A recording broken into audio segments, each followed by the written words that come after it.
What is up, you guys? So a lot of people have been asking me, at what point did I know that I could quit my job, take trading full time, and or living off of the stock market, whether you're an investor too. We're going to talk about that.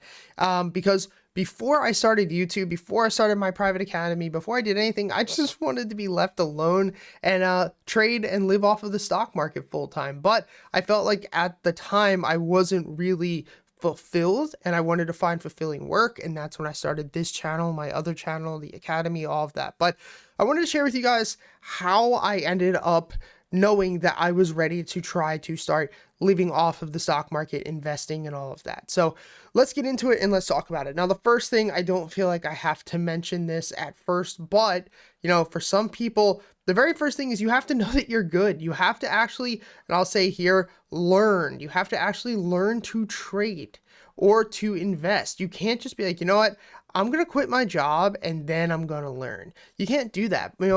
When you're somebody who's working full time, let's just look at trading first before we look at actually investing. But if you're somebody who is working a full-time job, you don't have time to be sitting there in front of the computers or in front of your monitor watching candlesticks and charting all day and day trading. You really can't. If you really, really, really want to be a day trader, then you have to hope that you have off 1 to 2 days a week during the week so that you can actually day trade. But for a lot of people, swing trading is going to be the way to do it. If you don't know what swing trading is, it's basically buying a stock or an option or a spread and actually holding that position for maybe a couple of days, couple of weeks, sometimes even a couple of months is what I do. But you have to have proof of concept. So let's say that, for instance, you have been working as a mechanic and you've been, doing your mechanic job, and you have been swing trading and you're doing pretty good. You're making about 1 to 2% return per month. And you're like, listen, I think that if I actually was able to be in front of the computer every day, because I can't be in front of the computer in the mornings or at night,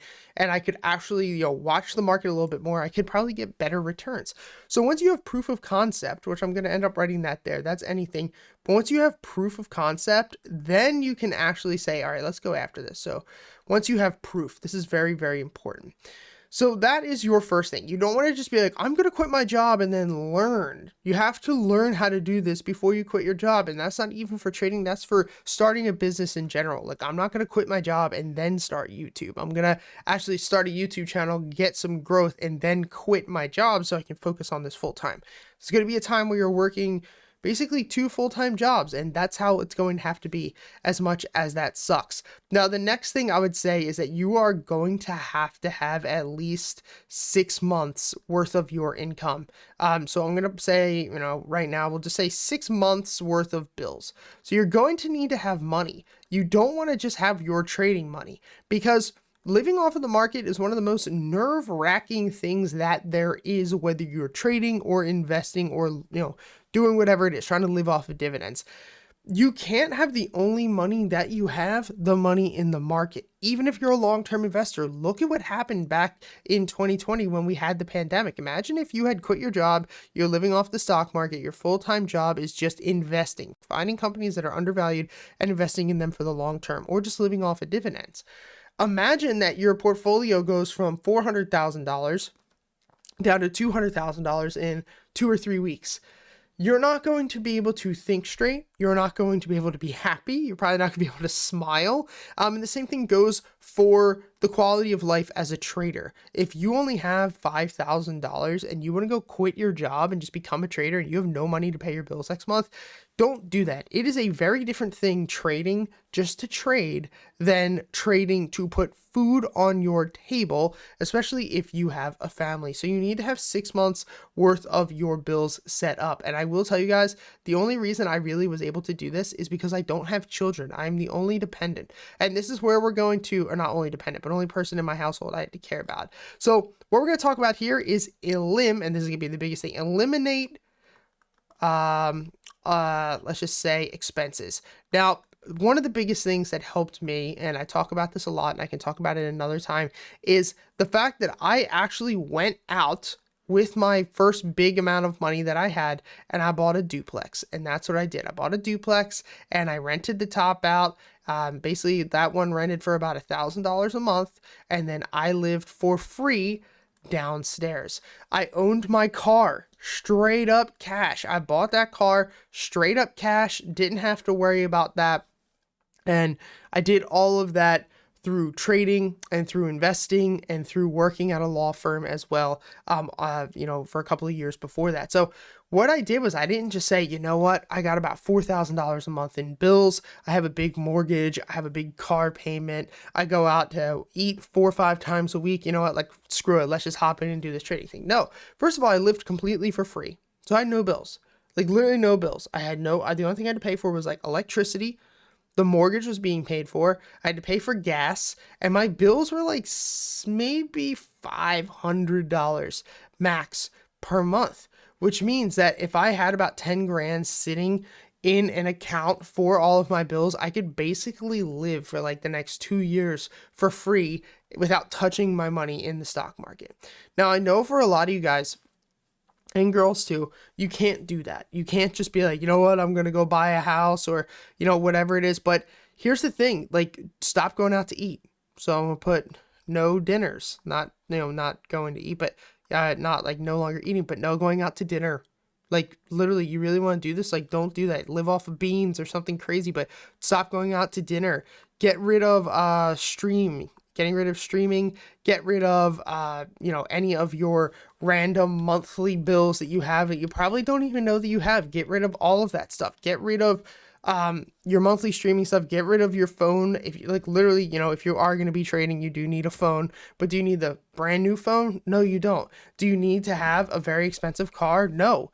Get rid of the car, go buy a $500 beater. I know that nobody wants to hear this, but this is the type of stuff that you have to do if you want to actually take that chance. And everything I'm talking about now, like how to frame this and how to set this up, is not just for trading, but starting a business as well. Because starting a business is becoming a trader. Trading is a business. Investing is a business. You have to treat this like a business. You're never going to be able to do it. So you can't have a ton of overhead if you're going to be taking this leap of faith into yourself, into your business, into your trading, whatever it is. You have to set this up to where you don't have insane amounts of bills or any unnecessary expenses going on right now. Now, the fourth thing that I would say is keep a good relationship with a boss. So keep I'm just say relationship, because you don't want to burn your bridges and then have to come crawling back or not be able to come back if things hit the fan. So you don't want to be sitting there on, the warehouse that you're working at, and you're just like, it's one of those movie experiences where you're just like, you know what? Boom, you drop the box. You're like, fuck you, boss. I'm out of here. You don't want to do that, because if you might want to go back to work at that place if this fails, because it probably will fail for most people unless you set this up in the correct manner. So what I want you to understand is, don't just say, screw you, I'm out. Now, if you are, and this, don't take any offense to this, but if you are like a chef, or if you work in a warehouse, or if you do Uber, or if you do something basically where you are disposable, I'm not saying that in a mean way, but like anybody can do that, and you didn't go to school for it, you could say, screw it, I'm out. But if this is going to be very hard for somebody who maybe got a college degree, or you wanted to dedicate your life to it, now you found out you don't want to dedicate your life to it, it might be a lot harder. But like I'm saying, keep a good working relationship. One of the things that my backup plan is when I started was like, I'll just drive Uber. Right? My thing was, okay, if everything, turns to shit, I can just sign up for Uber. They don't, there's no application process. I can just hop on, hit a button, and I can drive.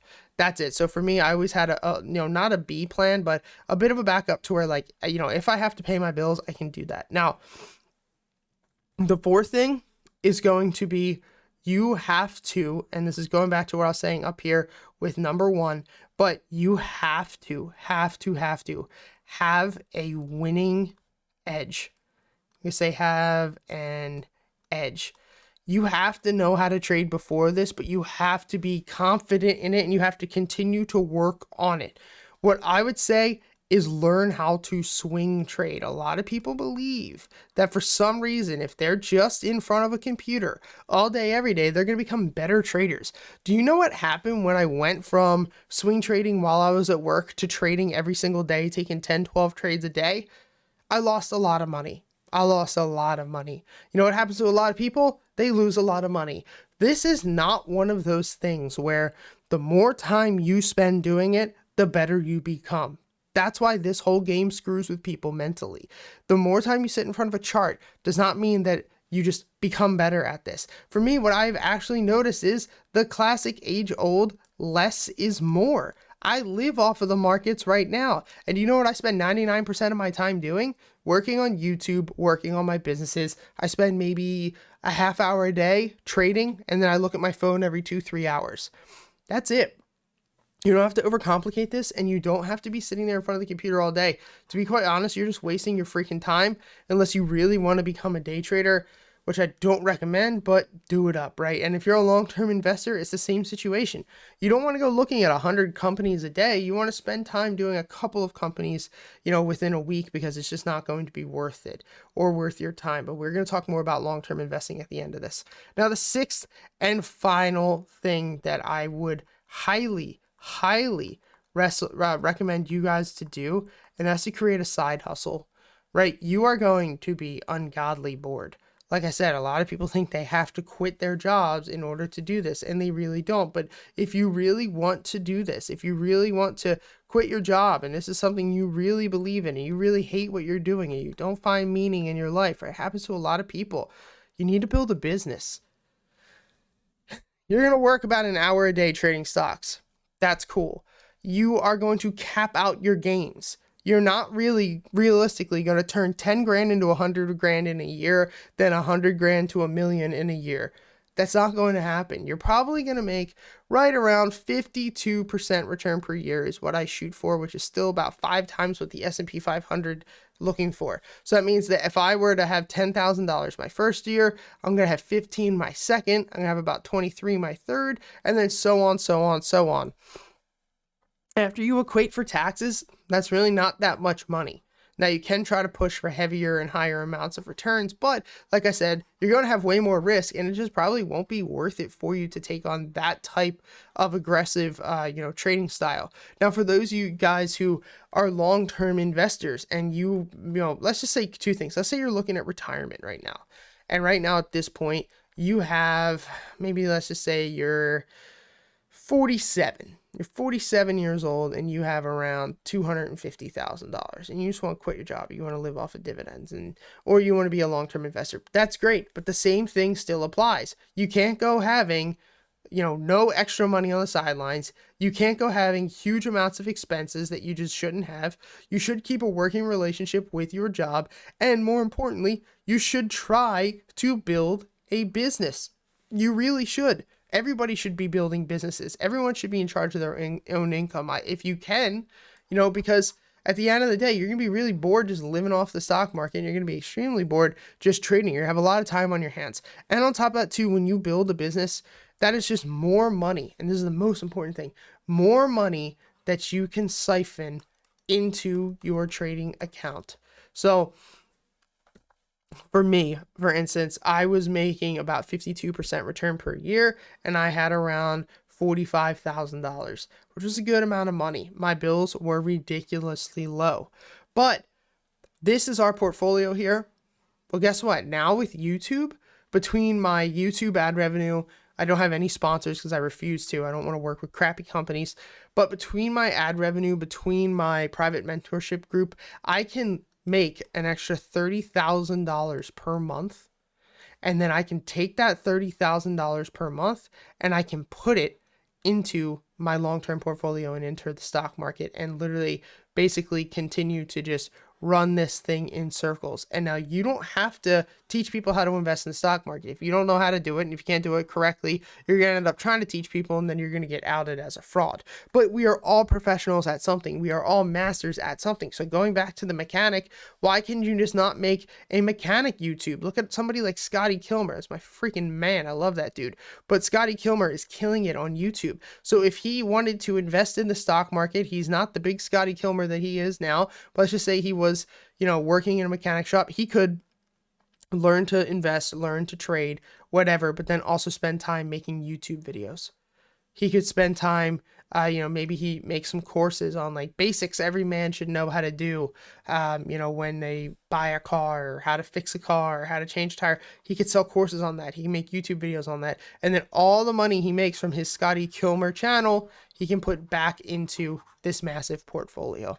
Guys, I will be quite honest. I don't think that quitting your job to become a full-time trader is worth it. I know you don't want to hear that.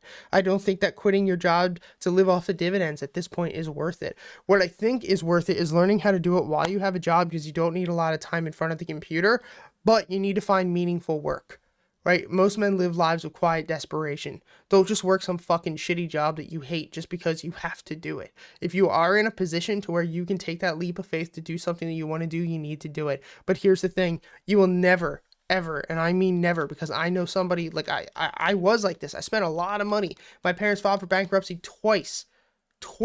I know a bunch of poor people, but let me tell you, you will never in your entire life be able to take that leap of faith to do anything you want if you live ridiculously above your means. And we talk a lot about that here, but you are never going to be able to do that. Guys, thanks for all the support. Hit the like button, subscribe. Let me know if you guys enjoyed this video. I can easily make more videos like this. Have a great day. Peace.